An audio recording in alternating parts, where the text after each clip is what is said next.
और जैसे भगवान राम ने प्रणाम किया, अखंड सौभाग्यवती भव का आशीर्वाद दिया। अब राम जी को देखा तो टकटकी निगाह से देखते रहे। राजाओं ने कहा इसका मतलब है पहचान गए परशुराम जी के इसी ने तोड़ा, तभी तो देख रहे हैं, नक्शे सिक तक देख रहे थे। राजाओं ने कहा कन्फर्म है, देखो धनुष तोड़ने वाला आ गया सामने। अब देख लिया है, पहचान लिया है। परशुराम जी महाराज ने जैसे राम को देखा प्यारे, तो आंसुओं की धार लग गई। ऐसे आंसुओं की धार लगी है जैसे सावन भादों में पानी की झड़ी लग जाती है, ऐसे आंसू झरझर झरझर। गोस्वामी जी से पूछा गया कि ऐसी मनोदशा परशुराम जी की क्यों हो गई? कह राम ही चितई, राम ही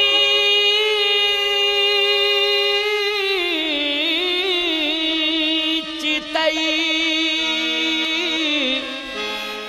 रहे थक लोचन, रूप अपार मार मदमोचन। श्री राम जी को टकटकी निगाह से देख रहे हैं और कहते हैं ऐसा रूप मैंने अभी तक देखा नहीं।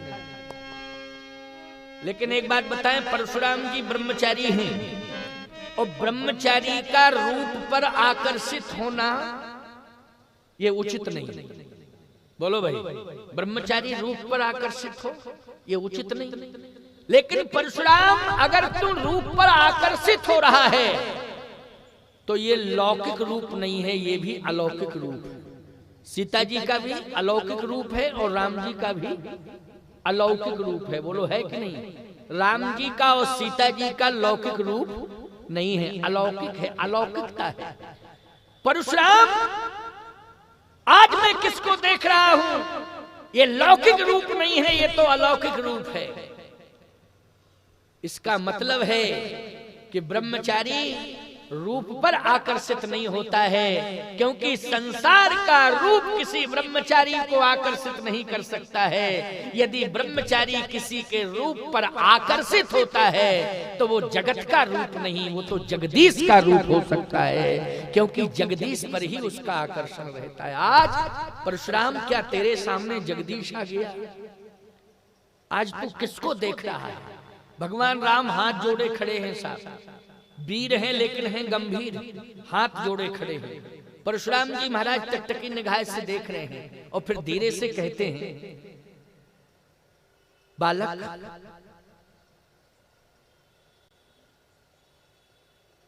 तू प्रणाम तो कर रहा है, लेकिन मैं ये जानना चाहता हूं कि धनुष तोड़ने का साहस और दुस्साहस किसने किया है? क्या तू नाम बता सकता है? ये कन्फर्म है कि सभा में तू था और तेरी सुकोमलता, तेरा स्वरूप, तेरी सरलता और सहजता ये सिद्ध कर रही है कि तू बता सकता है कि किसने तोड़ा है। एक बात आपको बताएं, किसी छोटे बच्चे से झूठ बोलने का रिहर्सल करवाओ तो जिस तरह से रिहर्सल करवा रहे हो वो न बोल करके वो वास्तविकता बोलेगा।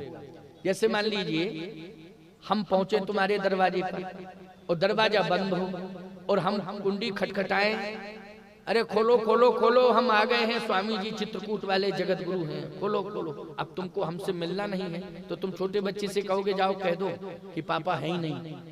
अब ये तो कह दिया, वो आएगा और तुरंत कहेगा स्वामी जी पापा कह रहे, जाओ कह दो पापा है नहीं। तो यही कहेगा कि नहीं कहेगा? वो बिल्कुल कन्फर्म है कि यही कहेगा। वो ये नहीं कहेगा पापा है नहीं, वो अपनी सत्य बात कहेगा। बालक तुम इस सभा में मौजूद रहे, मैं ये जानना चाहता हूं, तुम्हारे रूप को देख करके मैं बलिहार हो गया हूं, तुम्हारी सरलता सहजता से आज मैं प्रभावित हूं, मेरा क्रोध करुणा में बदल गया है। लेकिन मैं ये जानना चाहता हूं कि तुमने देखा है धनुष टूटा है, लेकिन तोड़ा किसने है उसको बता दे। राजाओं ने कहा इसका मतलब है कि मरना हम ही लोगों को है, क्योंकि जिसने तोड़ा है जब सामने पहुंच गया है फिर भी विश्वास नहीं हो रहा, उसी से पूछा जा रहा किसने तोड़ा। अब पता नहीं मूड में आवे किसका नाम बता दे। कि किसने तोड़ा, लेकिन राम जी वीर हैं, गंभीर हैं, बोले कुछ नहीं, बोले कुछ नहीं। परशुराम जी ने कहा इसका मतलब यह है कि इस सभा में मुझे ये बताने वाला कोई नहीं है कि किसने धनुष तोड़ा, लेकिन फरसा अब तू इंतजार मत कर, इंतजार मत कर। फरसे ने कहा कि 9:15 बज गए हैं, अब इंतजार। परशुराम जी ने कहा कि मैं कहता हूं, अब देखो 10 मिनट की बात है, इसको जरा सुन ही लो, क्योंकि सुना दे 9:06 हुए हैं अभी है ना, 9:06, 9:15 नहीं हुए, हम गलती देख गए थे। तुम्हारी घड़ी में 9:15 तो नहीं बज गया किसी घड़ी में? ये कह रहे हम घड़ी देख ही नहीं रहे हैं कोई। चलो 10 मिनट की बात और है, जरा सुन। परशुराम जी ने कहा तू अपना कमाल दिखा परशु, क्या इंतजार कर रहा है? तो परशु ने कहा कि क्या कमाल दिखाएं, कमाल क्या दिखाएं, पता तो चले कि किसने तोड़ा।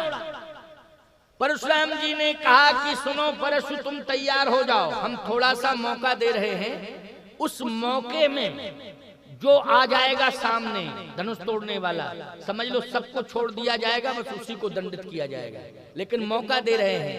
1 2 परशुराम जी ने कहा 3 कहूंगा और सामने आ जाना, नहीं तो हम सभी राजाओं के ऊपर पहले फरसा चलाएंगे और जितने राजा हैं पहले उन्हीं को निपटाएंगे।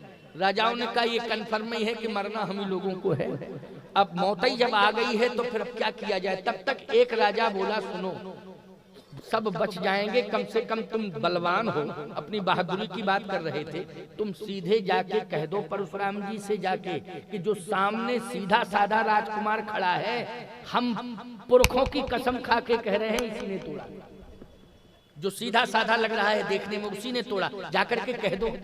तो वो राजा कहता है हमको बेवकूफ मान रहे हो क्या?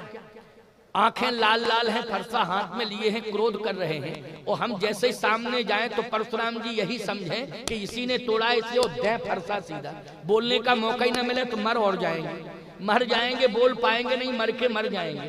तो अगर चलना है तो सभी चलो इकट्ठे और सीधे जाके कहो नहीं अकेले हम मरने के लिए नहीं जाएंगे, और मरना है तो सबको मार के मरेंगे, ऐसे थोड़ी कि अकेले मर जाए। कहा ऐसा नहीं होगा। परशुराम जी ने कहा हम 3 तक गिनती गिन रहे हैं, 3 में सीधे जिसने तोड़ा हो सामने आ जाए, नहीं तो हम फरसा चलाना शुरू करेंगे। 1 2 राम जी तो हाथ जोड़े खड़े हैं, हाथ जोड़े खड़े। अच्छा लक्ष्मण जी जरूर देख रहे हैं कि अब होता क्या है, अब क्या होता है, इधर से उधर, उधर से इधर, इस तरह से निगाह लक्ष्मण जी की।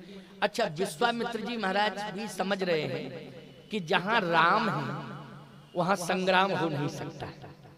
बोलो भाई, विश्वामित्र जी ये समझ रहे हैं जहां राम है वहां संग्राम हो नहीं सकता। बोलो ये विश्वास की बात है कि नहीं? ये किसकी बात है, जल्दी बोलो।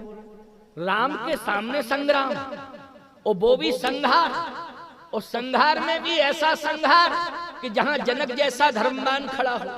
बोलो भाई, जहां जनक जैसा धर्मवान खड़ा हो और जहां पर सतानंद जैसा धर्मज्ञ खड़ा हो, और जहां पुर नर नार सुभग सुई संता धर्मशील ज्ञानी गुण वंता, ऐसी धर्मवान जनता, उसके सामने इतना बड़ा संघर्ष, और राम के सामने संघर्ष। जहां राम हो वहां संग्राम, विश्वामित्र जी कह रहे हो ही नहीं सकता है, ये विश्वास की बात है। और राम जी बिल्कुल वीर हैं लेकिन गंभीर मुद्रा में खड़े हैं साथ। परशुराम जी ने कहा 1 2 और जैसे का 3, उसी समय भगवान राम हाथ जोड़ के बोल पड़े। 3 कहा और राम जी बोले। जैसे ही राम जी के मुख से शब्द निकला, अच्छा राजाओं ने वो शब्द नहीं सुना राम का, क्योंकि जो मरने वाला व्यक्ति होता है उसको मौत ही दिखाई देती, ना कुछ सुनाई देता है ना कोई दिखाई देता। क्यों भाई, जो मरने की कंडीशन में पहुंचता, तो वो राजा लोग तो यही सोच रहे हैं कि तो फरसा चलने वाला है निश्चित रूप से, अब तो सभी को मरना है। 3 कहा तो 10 मिनट हो गए, राम जी हाथ जोड़े खड़े हैं, उस शब्द बोलना ही चाहते थे, परशुराम जी ने ऐसे इशारा किया रुको रुको, इसका मतलब है कि तुमने धनुष तोड़ा, तुमने धनुष तोड़ा। या किसी का नाम बताने जा रहे हो कि किसने धनुष तोड़ा, बोलो बोलो बोलो बोलो। अब राजाओं ने सोचा कि बहुत देर हो गई, फरसा चला होगा तो आवाज क्यों नहीं आ रही है? भाई जिसके ऊपर चलेगा वो किच पिच तो कुछ होगा ही, बोलेगा कि नहीं बोलेगा, चुपचाप थोड़ी बर्दाश्त कर लेगा, कुछ तो आवाज आनी चाहिए। लेकिन आवाज नहीं आ रही है, इसका मतलब कुछ और है। आंख खोल के देखो।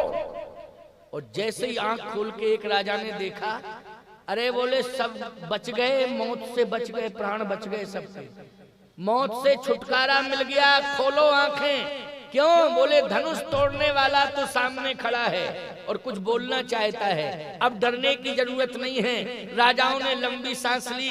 परशुराम जी ने कहा बोलो जल्दी बोलो, किसने धनुष तोड़ा? तो राम जी कहते हैं आप सुनिए तो क्रोध से नहीं, बोधयुक्त स्वरूप में सुनिए, क्रोधयुक्त स्वरूप में नहीं। क्रोध को दूर करिए, मैं प्रार्थना कर रहा हूँ, आप ध्यान से मेरी बात को सुनिए। परशुराम जी ने कहा क्रोध की बात अलग है, क्रोध नहीं, पहले तो तुम बोलो जल्दी कि किसने धनुष तोड़ा।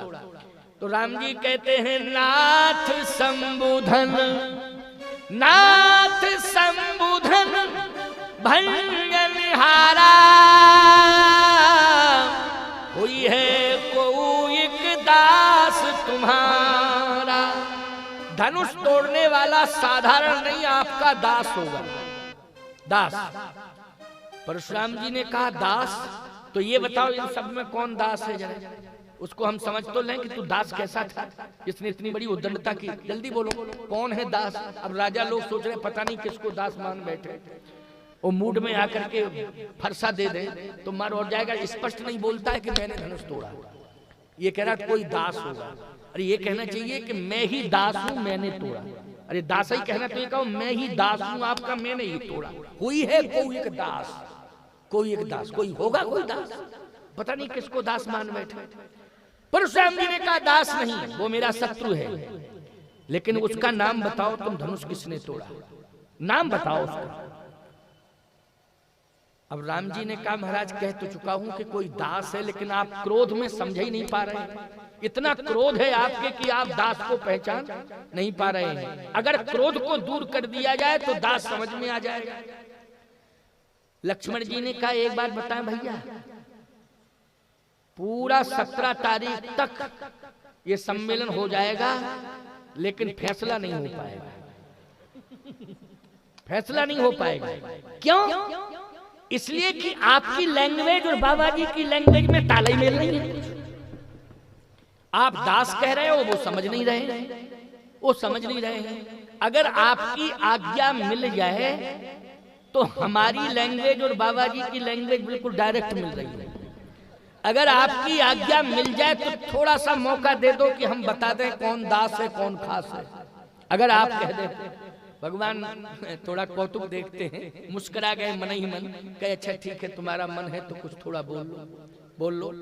और जैसे ही लक्ष्मण जी थोड़ा सा फ्रंट पर आए, राजाओं ने कहा कि ये क्लियर बोलेगा, हाँ ये बिल्कुल क्लियर बोलेगा, क्योंकि तेज तर्रार है, ये साधारण नहीं है, ये तो बोलता कुछ नहीं है और खड़ा रहता है हाथ जोड़े। सरल तो है, लेकिन इतना सरल होना भी ठीक नहीं है कि समस्या पैदा कर दे सरल। और देखो ये बोल नहीं रहा, पता नहीं समस्या कितनी बड़ी पैदा होती अगर ये सामने नहीं आता, छोटा वाला गोरा गोरा राजकुमार, तो समस्या पता नहीं फरसा किसके ऊपर चलता। लेकिन आगे आप समाधान हो जाएगा। लक्ष्मण जी जैसे सामने आए, परशुराम जी ने कहा एक बात बताओ, हम समझ रहे हैं कि तुम फ्रंट पर आ गए हो, धनुष तुमने तोड़ा। परशुराम जी बोले ये बताओ तुम्हारा था। परशुराम जी बोले धनुष तुमने तोड़ा। लक्ष्मण जी बोले ये बताओ आपका था, पहले ये बताओ आपका था क्या। परशुराम जी ने कहा मेरा नहीं था, मेरा नहीं था। तो लक्ष्मण जी बोले फिर आपके बाप का था क्या, इतनी बातें क्यों कर रहे हो। परशुराम जी ने कहा मेरे बाप का था, मेरा नहीं था, लेकिन मेरे बाप का था।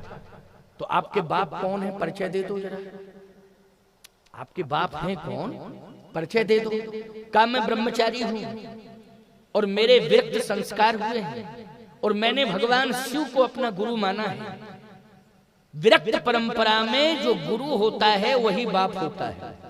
बोलो भाई, जैसे हमारे राजस्व रिकॉर्ड में जो बल्दियत डली है वो जन्म देने वाले बाप की नहीं डली है, हमारे गुरु की डली है। किसकी डली है?